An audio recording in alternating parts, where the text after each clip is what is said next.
Hi guys and ఇప్పుడు మనం మాట్లాడుకున్న రెస్లింగ్ అప్డేట్స్ గురించి ఫస్ట్ న్యూస్ వచ్చేసి WWE అలెక్సా బ్లిస్ గురించి మాట్లాడితే అలెక్సా బ్లిస్ స్మాక్ డౌన్కి మూవ్ అవుతుందన్న రూమర్స్ అయితే వస్తున్నాయి. అంతేకాకుండా హాలీవుడ్కి సంబంధించిన ఏజెన్సీ పారాడైమ్తో కూడా అలెక్సా బ్లిస్ సైన్ చేయడం జరిగింది. సో రాయల్ రంబల్లో హాలీవుడ్ అఫీషియల్స్ని అట్రాక్ట్ చేసినట్టుగా తెలుస్తుంది బ్లిస్.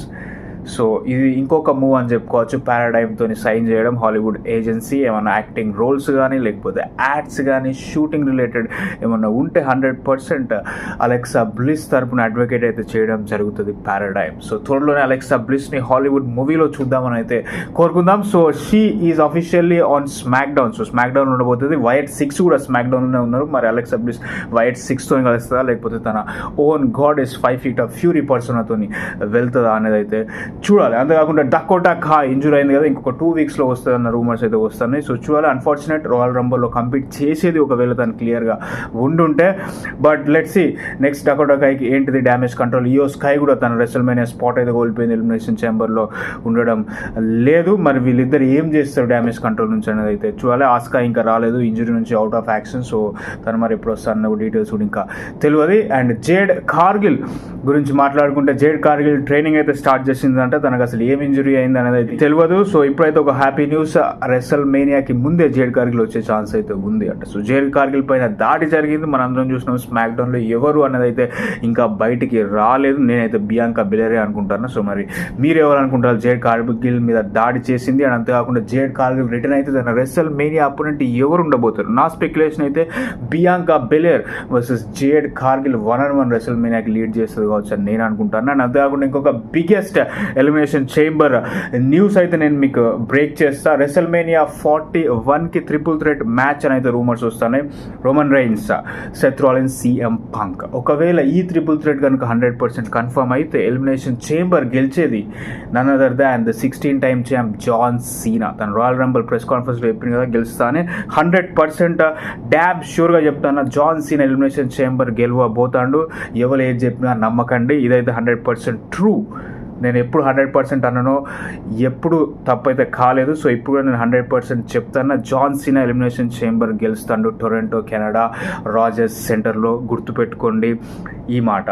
March 2nd మాట్లాడుకుందాం మనం దీని గురించి. అంతేకాకుండా AJ స్టైల్స్ కూడా ఎలిమినేషన్ చేంబర్ మ్యాచ్లో ఉండబోతాడు అన్నట్టుగా రూమర్స్ వస్తున్నాయి. చూడాలి. లోగన్ పాల్ వర్సెస్ రే మిస్టరీయో క్వాలిఫైయింగ్ మ్యాచ్ అయితే ఉంది నెక్స్ట్ వీక్. అందులో లోగన్ పాల్ గెలుస్తాడు. 100% రే మిస్టరీని ఓడించి మోస్ట్ ప్రాబబ్లీ లోగన్ కూడా ఎలిమినేషన్ చేంబర్లో ఉంటాడు. బట్ AJ స్టైల్స్ ఉన్న, లోగన్ పాల్ ఉన్న, సెత్ రాలిన్స్ ఉన్న, CM పంక్ ఉన్న, డ్రూ మ్యాకెంటైర్ ఉన్న, ఇందాక నేను చెప్పినట్టు గెలిచేది మాత్రం జాన్ సీనా. సో అది story guys. And money in the bank గురించి మాట్లాడుకుంటే ఇంటర్నేషనల్ పేపర్ వ్యూగా ఉండబోతుంది. మనీ ఇన్ ద బ్యాంక్ వేరే కంట్రీలో చేస్తారు. మరి అది యునైటెడ్ కింగ్డమా లేకపోతే మెక్సికోనా లేకపోతే కెనడానా లేకపోతే ఆస్ట్రేలియానా ఇంకేదైనా దేశంలో పెడతారా అనేది అయితే చూడాలి. But money in the bank జూలైలో ఉండబోతుంది. ఇంటర్నేషనల్ ప్రీమియం లైవ్ ఈవెంట్ కాబోతుంది అది. అండ్ అంతేకాకుండా నిక్కీ బెల్లాకి సూపర్ రెస్పాన్స్ అయితే వచ్చింది. తన మర్చెండైజ్ సేల్స్ కూడా చాలా బాగానే వెళ్తున్నట్టుగా తెలుస్తుంది. ద మోస్ట్ కరేజియస్ ఉమెన్ అయితే మైకల్ కోల్ నిక్కీ బెల్లా గురించి చెప్పిండు. మరి ద మోస్ట్ కరేజియస్ ఉమెన్ అని ఎందుకు అన్నాడంటే నిక్కీ బెల్లా పర్సనల్ లైఫ్ మనందరికీ తెలిసింది. డొమెస్టిక్ వైలెన్స్కి గురైంది, డైవర్స్ కూడా అయింది నిక్కీ బెల్లాది. దాని తర్వాత అవన్నీ ఆ మెంటల్ థింగ్స్, ఆ ఫిజికల్ అదంతా ఎదుర్కొని తను బయటకు వచ్చి మళ్ళీ డబ్ల్యూడబ్ల్యూలో ఒక స్పాట్లైట్ అయితే వస్తుంది తనకి ఇప్పుడిప్పుడే. సో అందువల్లనే Michael coal the most courageous women అని అయితే రిఫర్ చేయడం జరిగింది. So best of luck, all the best Nikki Bella. నాకు తెలిసి కంటిన్యూ అయ్యే ఛాన్స్ ఉంది. 1-off కాదు అనే అనుకుంటా. నిక్కీ బెల్లా కూడా చెప్పింది తను ఫ్యూచర్లో అపియరెన్స్ ఇస్తా అని. మరి ఈ వీక్ స్మాక్ డౌన్లో ఏమైనా వస్తుందా లేకపోతే నెక్స్ట్ కమింగ్ వీక్స్లో ఎప్పుడైనా అపియర్ అవుతుందా అనేది చూడాలి. అంతేకాకుండా NXT జనరల్ మేనేజర్ ఏవా ద రాక్స్ డాటర్ ఉంది కదా, సో తనకి ఇంకొంచెం ఫోకస్ వచ్చే ఛాన్స్ ఉందంటే ఇప్పుడు రాక్ క్యారెక్టర్ ఫైనల్ బాస్ ఎలాగైతే ఉందో ఏవా క్యారెక్టర్ కూడా ఇంకొంచెం ఫోకస్ చేసి ఫైనల్ బాస్ లాగా మారుస్తారు అన్న రూమర్స్ అయితే వస్తాయి. సో మరి ఫైనల్ బాస్ అంటే హీల్ ఏమన్నా ప్లే చేస్తుందా ఏవా లేదా చూడాలి. సో అది NXT గురించి మాట్లాడుకుంటే వెంజన్స్ డే మనకి Feb 16th ఉండబోతుంది. 4:30 నుంచి స్టార్ట్ అవుతుంది వెంజన్స్ డే. కొంచెం కార్డ్ అయితే నాకు నచ్చలేదు, ఎందుకంటే very predictable. Julia versus Bayley versus Roxanne Perez 100% Julia retain చేసుకుంటుంది. Oba Femi versus Austin Theory versus Grayson Waller 100% Oba Femi retain చేసుకుంటాడు. Fallon Henley versus Stephanie Vaquer, ఇది కొంచెం ఇంట్రెస్టింగ్ మ్యాచ్ మిగతా రెండింటితో పోల్చుకుంటే. And Ethan Page versus Jevon Evans కూడా నాకు తెలిసి ఈథన్ పేజ్ గెలుస్తుంది అనిపిస్తుంది.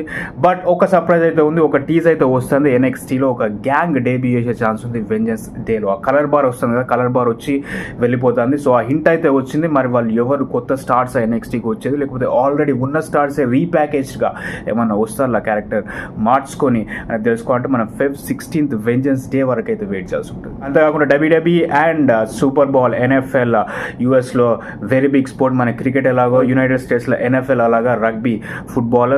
సో ఆ sport biggest event super ball జరుగుతుంది ఈ ఫెబ్లోనే.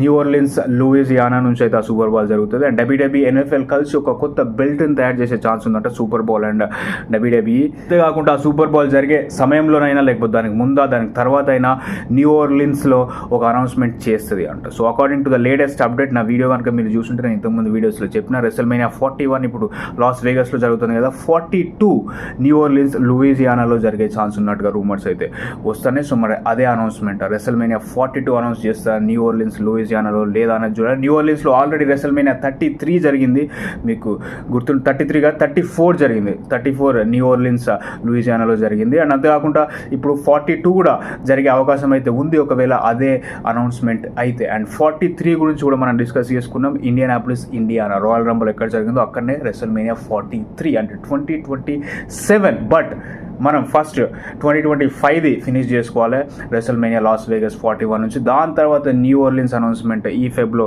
వచ్చే ఛాన్స్ అయితే ఉన్నాయి. సో అది అంతేకాకుండా WWE super star Tyler Bate former NXT champion. So తను ఇంజరీ నుంచి కోలుకున్నాడు. త్వరలోనే WWE టెలివిజన్కి వచ్చే ఛాన్సెస్ అయితే ఉన్నాయి. మరి రాయల్ రంబల్ గురించి మాట్లాడుకుంటే రాయల్ రంబల్ వీకెండ్లో మర్చ్ సేల్స్లో టాప్ 3 పర్ఫార్మర్స్ ఎవరు అంటే highest merchandise sales number 1 absolutely undisputed John Cena. The last time is now. Number 1లో ఉన్నాడు మర్చ్ సేల్స్ ప్రకారం రాయల్ రంబల్ వీకెండ్. నెంబర్ 2లో undisputed WWE champion Cody Rhodes ఉన్నాడు. అండ్ నెంబర్ 3లో Royal Rumble winner Jey Uso. So వీళ్ళు top 3 merchandise sales highest లిస్టింగ్లోనైతే నిలిచిల్లు Royal Rumble వీకెండ్లో. సో అది స్టోరీ గైస్. అండ్ అభిప్రాయం కొన్ని updates. Thank you so much for watching.